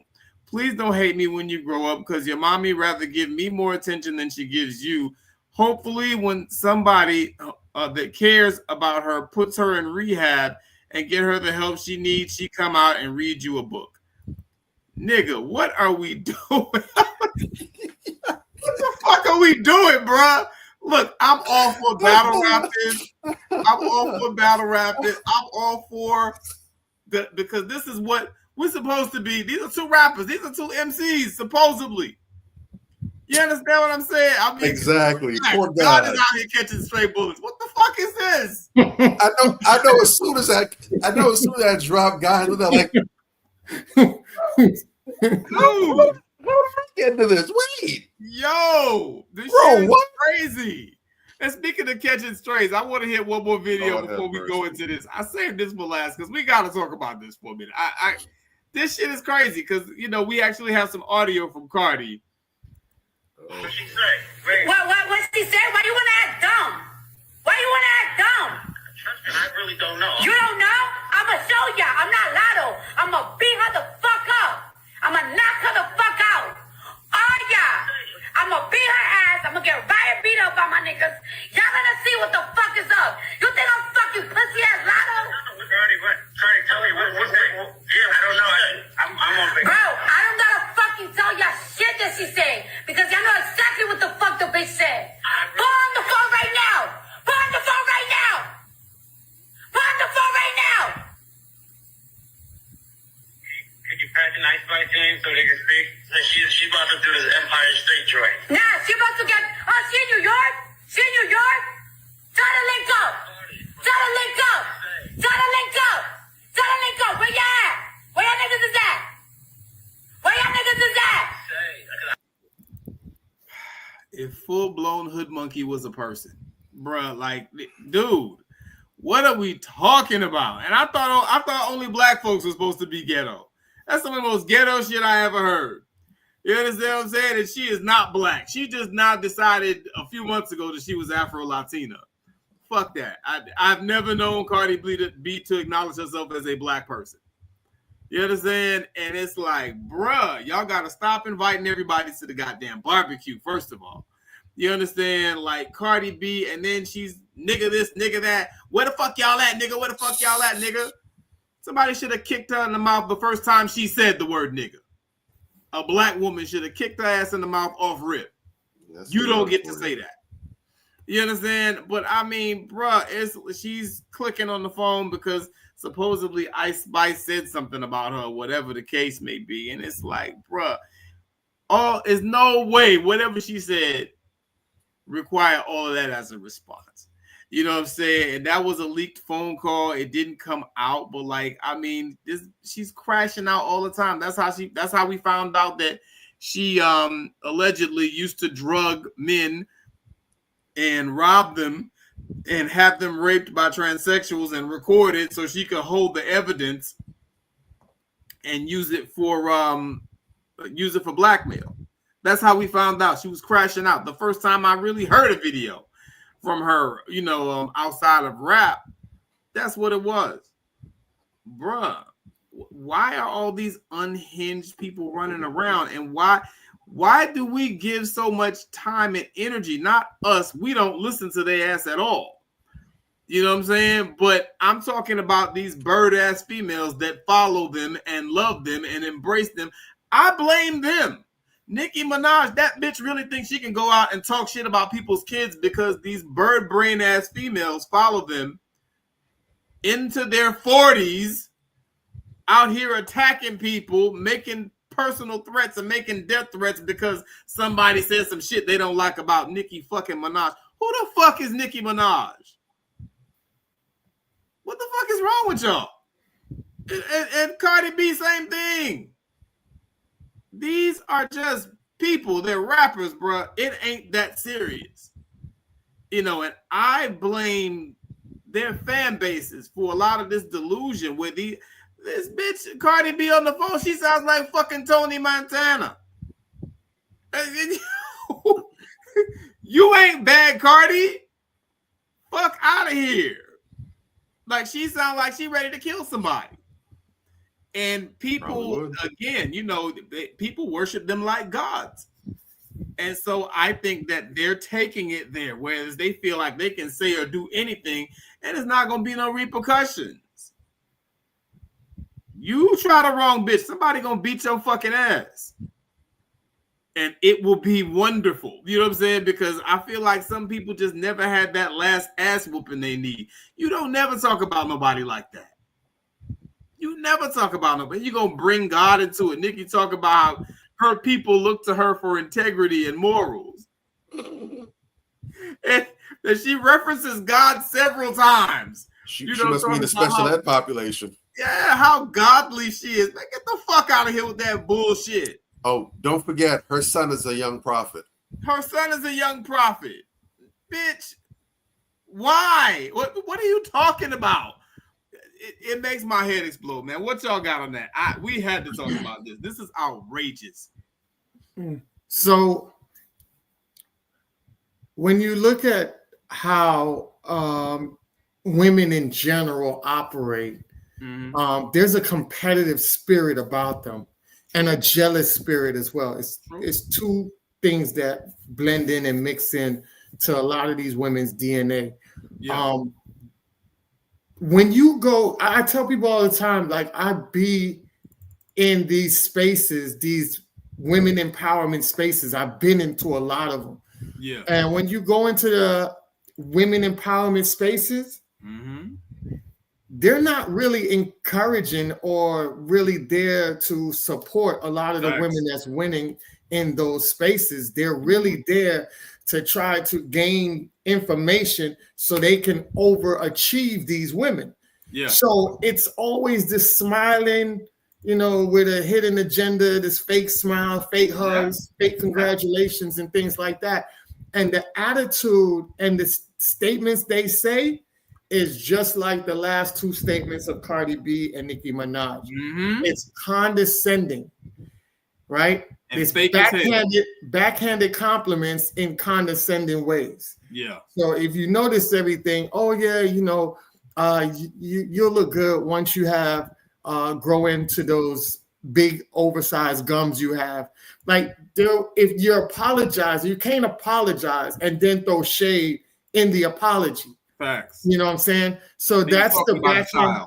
Yeah, that's the backhanded compliments that you're giving a child that you're saying that you're apologizing for, but all you're doing is extending the disrespect. And that's why Cardi came back and said the same thing and extended her disrespect. Nobody took, you know, one thing about it, as much as Cardi been around Mrs. Obama and been cheesing around Obama and cheesing around them politicians. And even Nicki Minaj, when she get around certain people, she cheesing as well and talks about Michelle Obama as a queen and all that. But yet you'll see how y'all will sit here and be at each other's throats, even though y'all talk about how this woman is and how she has set such a high standard, but y'all don't set no high standard for yourselves. Sure don't. Y'all always look at certain people and y'all have a standard for them, but when it comes to you, you never apply yourself in that same standard. And the reason why I use Michelle Obama is because what Michelle Obama said, when they go high, when they go low, you go high. Yeah. Right? These hoes went low and lower and in the grave.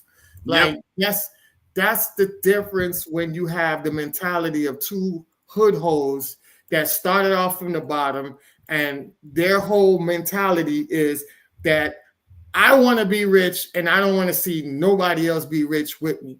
Right. There's so many women out there that really cheer for good women, and there's women out there that don't want to cheer for you and throw shade every minute you get. This is why they tell you, find your tribe. And I think the sisterhood will never come together unless a lot of the sisterhood go out here and point this shit out and shame these women.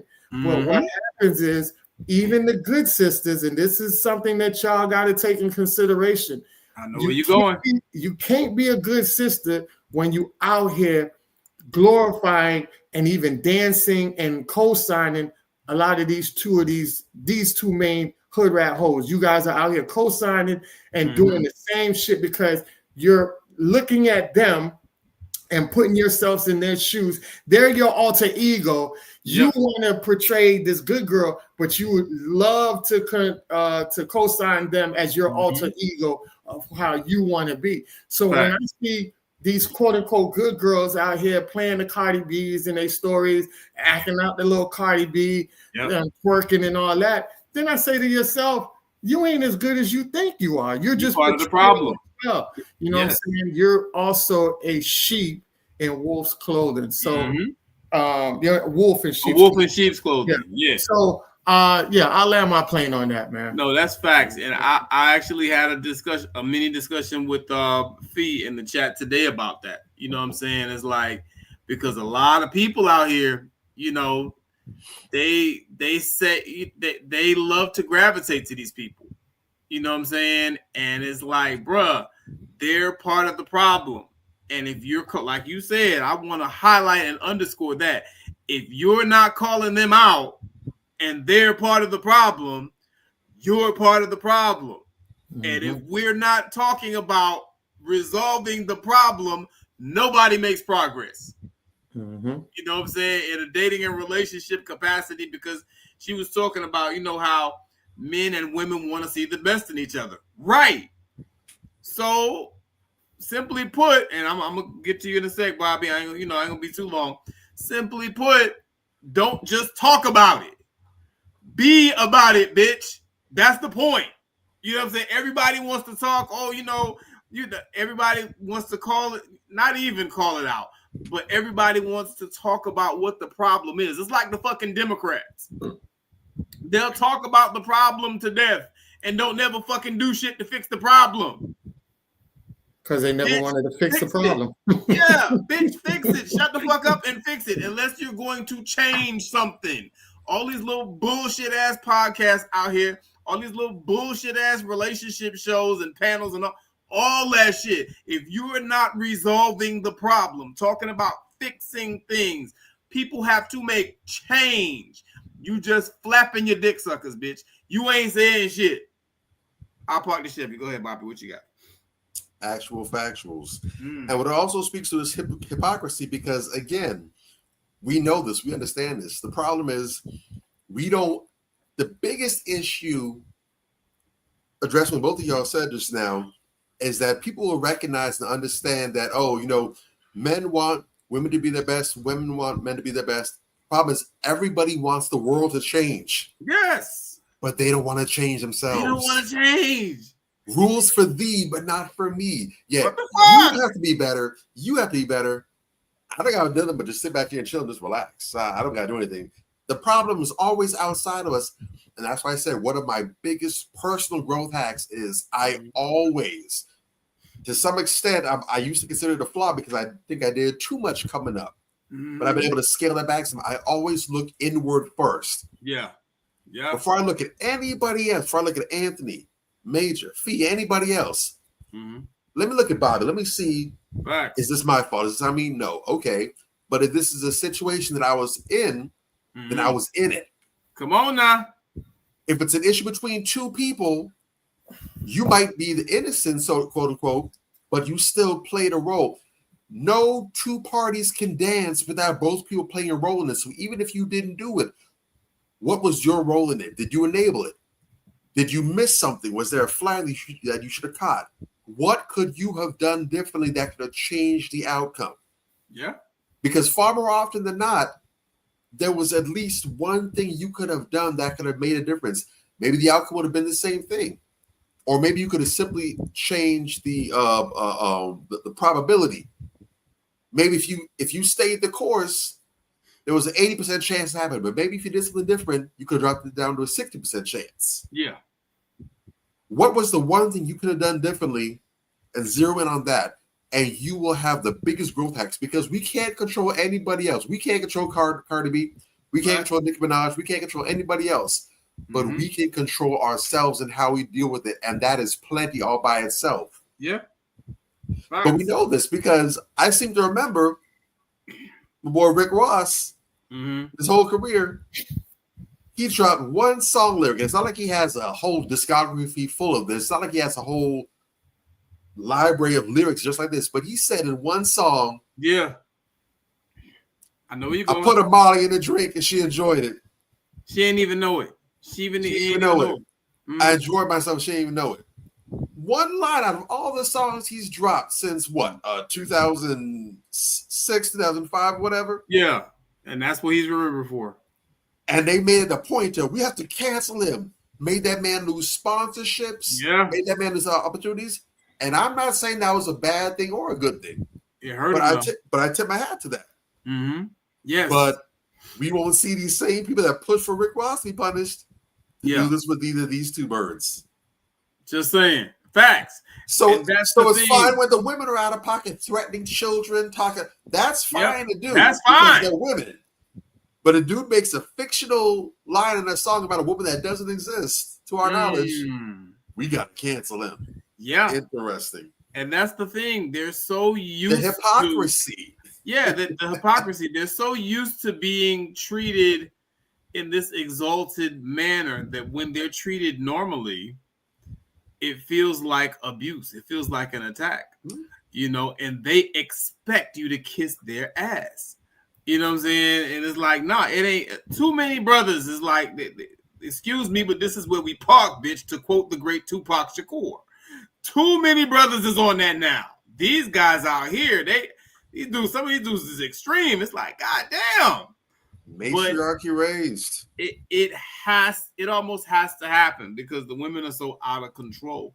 And they don't understand the correlation between, I want to see some change. And see, they think it's only,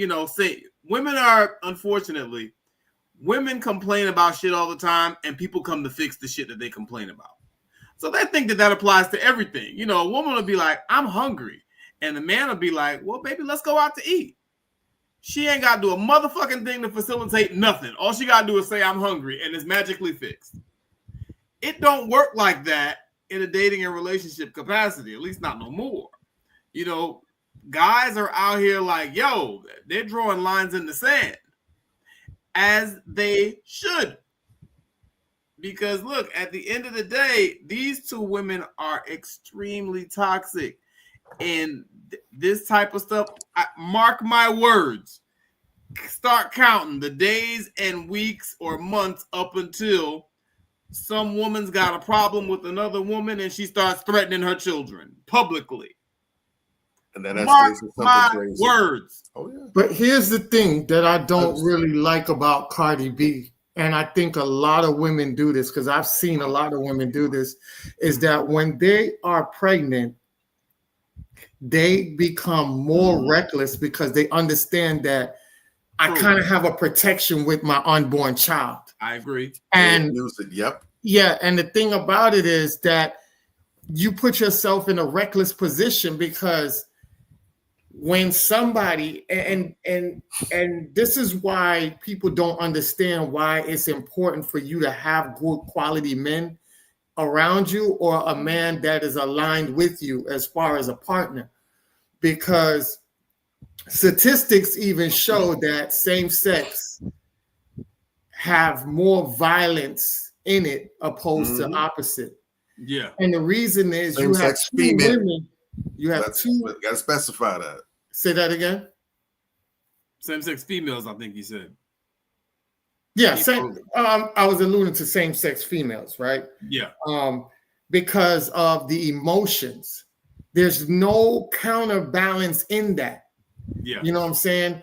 There, two women are gonna take it to the ultimate level. I've seen videos that's on YouTube where a pregnant woman gets into it with some other girls. The other girls out there to jump her. She grabs her gun. Now she's shooting and killing. So you got somebody in jail and you got somebody in critical condition.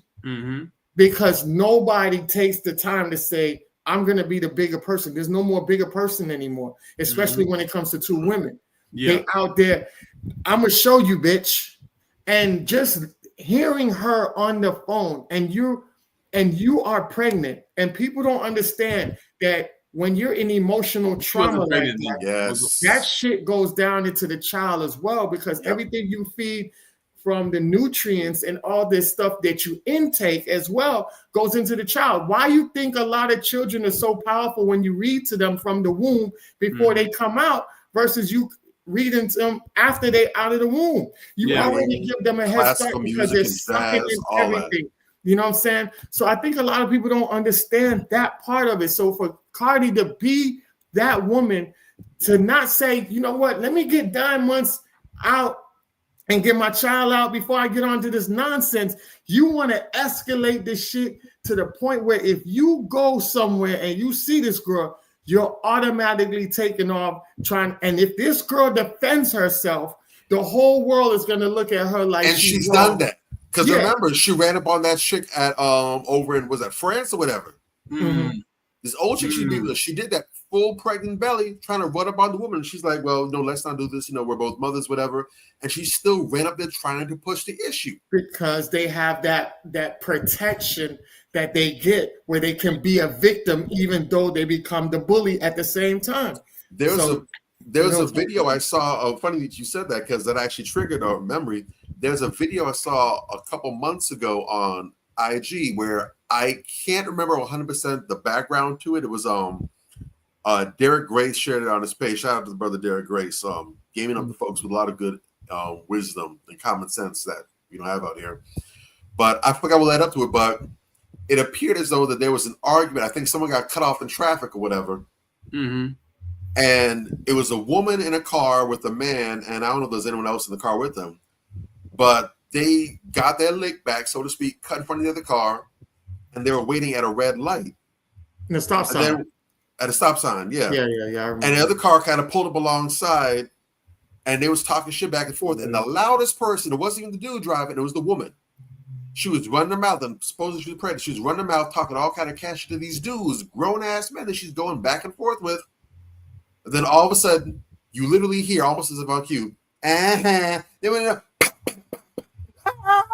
my baby, we got the house with my baby. Come on, man.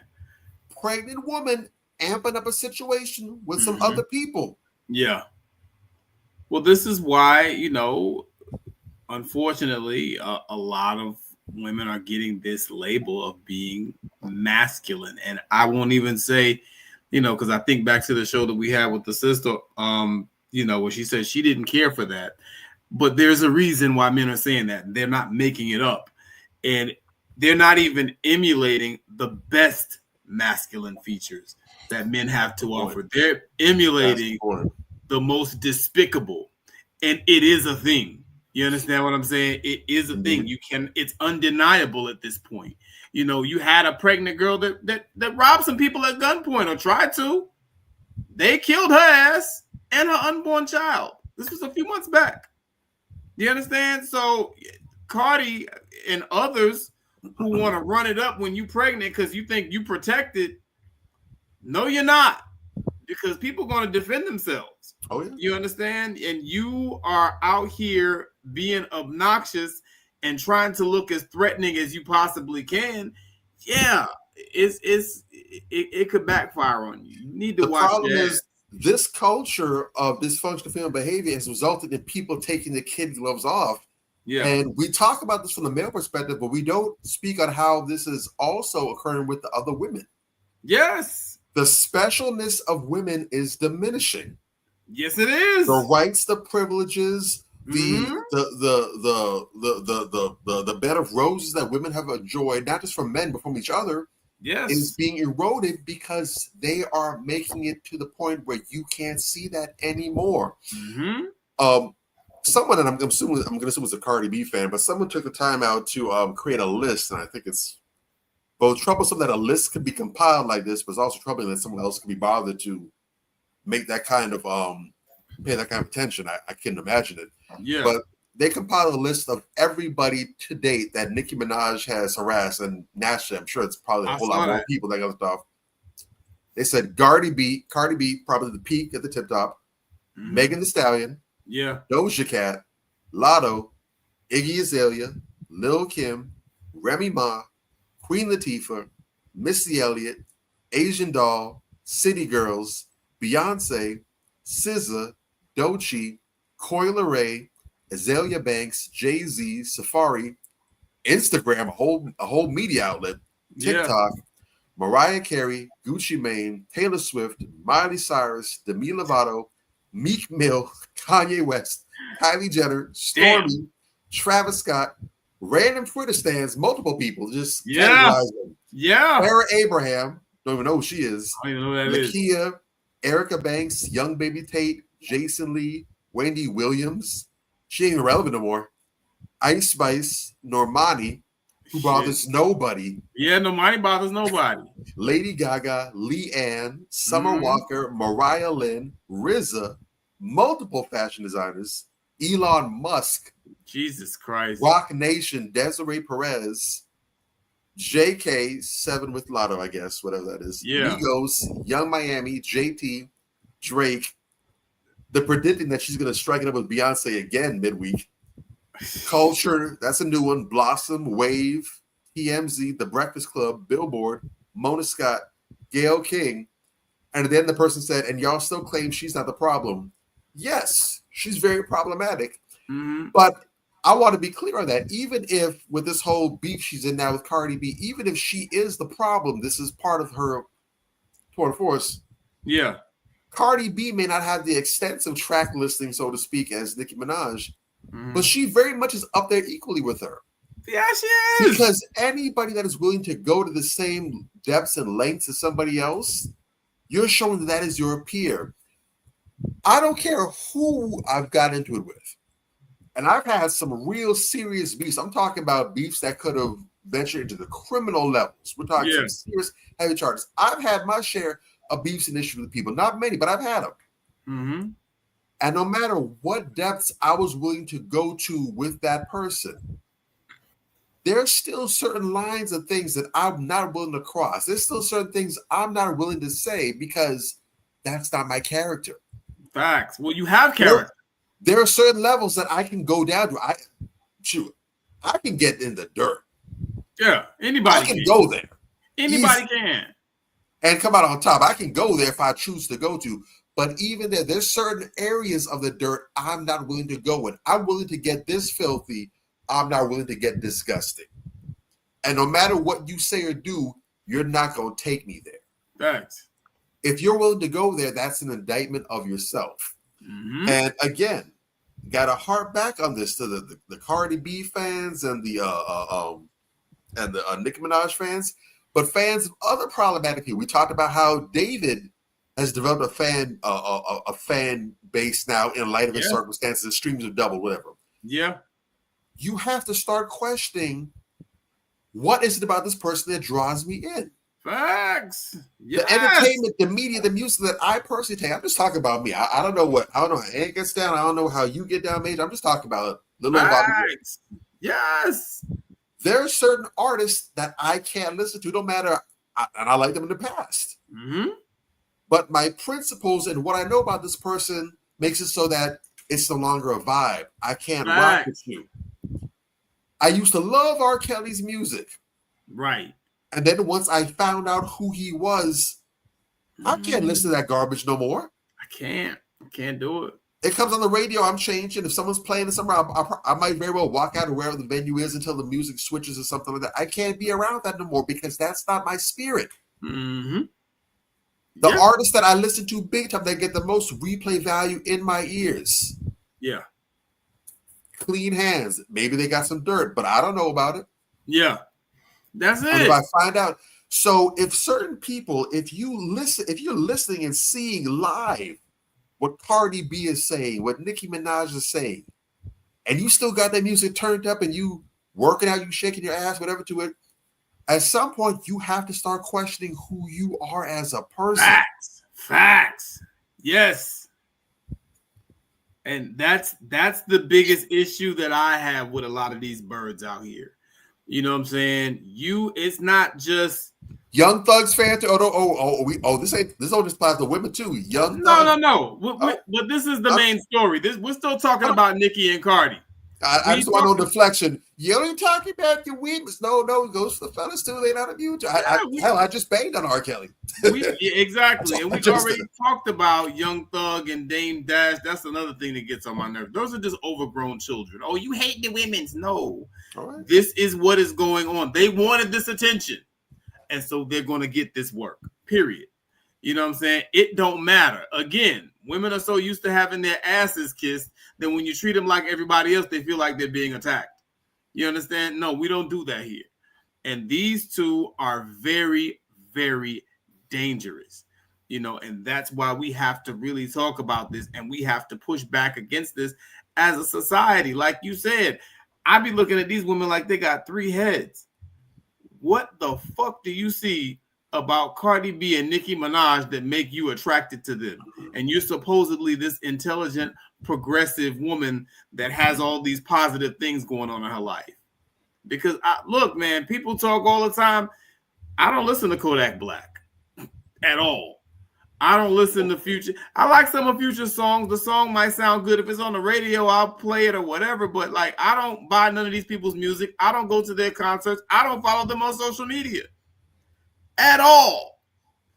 And it's like you start looking at people's age too, because I see a lot of old broads posting up Cardi B quotes, posting up Meg Thee Stallion quotes and putting it on their story and, oh, I got to get to the concert and all this old shit. And it's like, how old are you? You know what I'm saying? Like maybe 20 years ago, you get a pass. But now at your big age, you see how destructive these people are. It's on the women's side, it's on the females. Hip hop is almost 100% weaponized at this point. You know what I'm saying? You got the same way you got the guys are the I'm a dope dealer and I'm a gangbanger rappers, and that's all the fuck they talk about. And you got the females and I'm a hoe and my pussy is fat, and that's all the fuck they talk about. Nobody has any substance. Nobody is about anything. It is so there's so much garbage going through the hip hop industry right now, and like that's all your kids.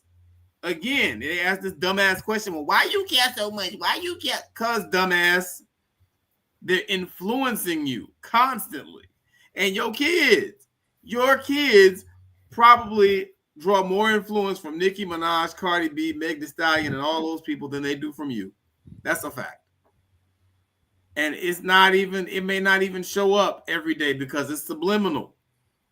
You know what I'm saying? A lot of this stuff is subliminal. It goes into your subconscious and you don't even know it. And before you know it, you out here doing hood monkey shit, acting like it's normal. And you weren't raised that way. So I'll park the Chevy. It's insanity. Get ready to move into our last segment too. You know what I'm saying? Let's go ahead and do it. This is the Crown Check segment where we honor our queens. Respect. Hey, crown check time. Shout out to this wonderful sister, Marion Croak, the black woman who invented the technology for Zoom, FaceTime, and WhatsApp, is finally getting her flowers and inducted into the Inventors Hall of Fame. Yes. What an accomplishment. What a strong and powerful sister. Marion Croak is today's crown check. I did not know that a black woman invented the technology for Zoom, FaceTime, and WhatsApp. Those are 3 huge worldwide applications. Yep. That have major implications on how we communicate and how we have communicated for the last 10, 15 years. Those are huge. I talk to my cousins and stuff that live overseas on goddamn WhatsApp. You know, I have more of a relationship with people, you know, from WhatsApp and from FaceTime and all that, and WhatsApp especially. Even when we, you know, I've worked at several companies where, you know, I was working with people overseas, and they use WhatsApp as a primary means of communication a lot of the time because it's free. And, you know, it's great connection and you got good, clear picture. And, you know, it's a very efficient way to communicate. So shout out to the sister. I did not know she created the technology for all those things. And being inducted into the Inventors Hall of Fame is an extraordinary accomplishment. So to shift the energy a little bit, you know, because we're just talking about the main story of these 2 very toxic women. And I love to juxtapose these things. You know, you don't have to be like that, sisters. Not just young girls, but even grown women. You don't have to be like that. You can be like Sister Marianne Croak. You understand? Because that's a powerful sister. And this does not apply to all women. You know, but if you crash out all the time, that's how people are going to perceive you. If you're out here inventing things, well, that's how people are going to perceive and remember you. You know what I'm saying? So we all have a choice to make. Extraordinary sister, extraordinary crown check, I think, in my view. What y'all got, fellas? Yeah, we've highlighted her. Did we? On here. Yeah, we highlighted her on here because she's done many technology before. I think she just, I didn't know she was part of FaceTime, Zoom, and WhatsApp. I think that's the newer form of what she has accomplished. Okay.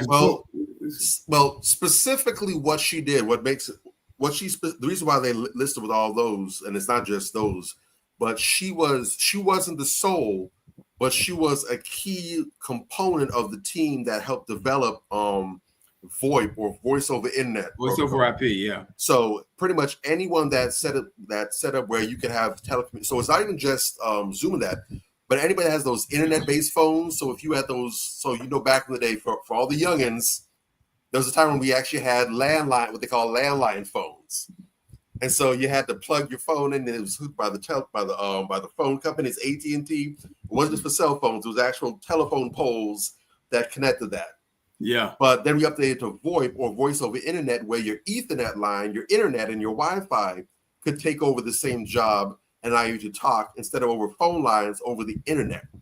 So her work went towards developing that process. So anything, if you're making Wi-Fi calls on your phone, anything, that's part of what she did. So that's why they're giving her that credit as well too. And even what we're doing right here through StreamYard and everything else. Mm-hmm. So that's why what she said was so key. And even today, because she's still heavy in the game, she's the vice president of she's a vice president of engineering for Google currently. So she's still out here in the game. She's still getting that paper, making contributions and contributing to the technology game and the communications game. So she heavy out here. Yeah, and also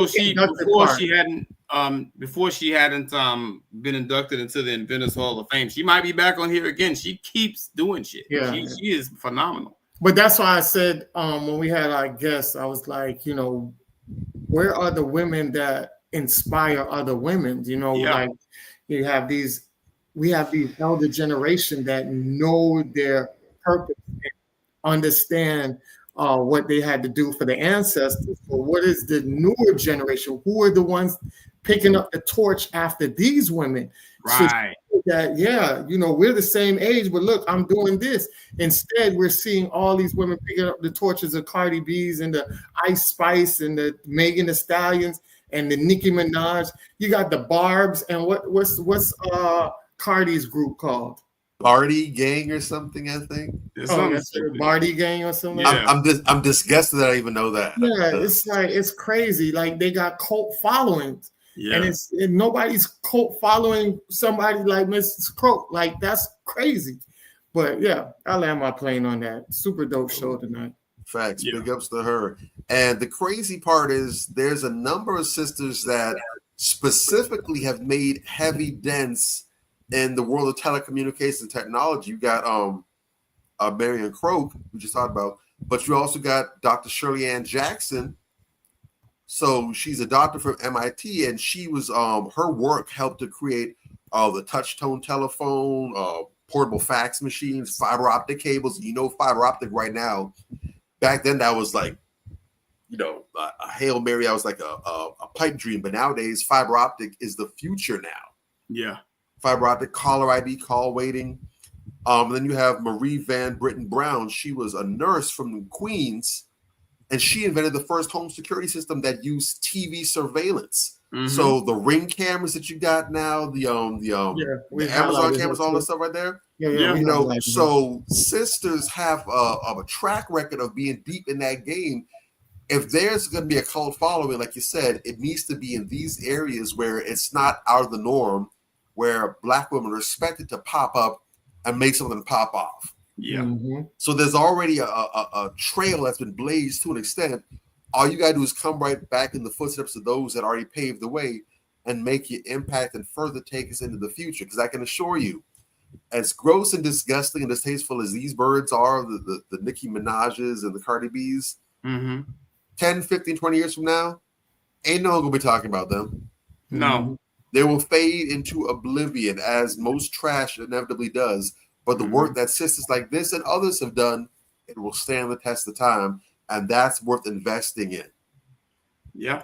And that's the real, and let's not get it twisted. That's the real reason why a lot of newer women, like the newer generation of women, are listening to some of the old school heads that were out there doing good things. You got women that's 20-something years old now that's listening to Queen Latifah.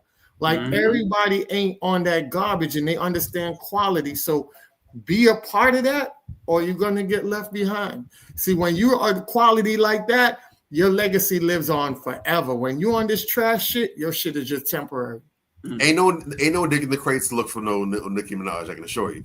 They'll dig the crates to look for Queen Latifah, MC Light, Rhapsody in a couple decades. They cannot go look for this. Facts. This is sad and pathetic. Yes, sir. But fortunately, there is a silver lining, and we've kind of helped highlight that and what direction it's to go into. So again, big kudos, huge tip of the hat again to Sister Marion Croak. We're looking forward to give you crown check again in the future, because we know you only just getting started, baby. We know that there's plenty more to come where that came from. All of our family, we appreciate you rocking with us. These crash outs, man. This isn't a thing to do. It might go viral, it might get some notoriety, but it's short-lived, and I can assure you the negative consequences and the adverse side effects, that ain't the wave. That's not what you want in your life. Think before you move. Make sure you're operating in logic and sense and reason, and not in emotionalism, not in a reactive state of mind. Make sure you're being proactive instead of reactive.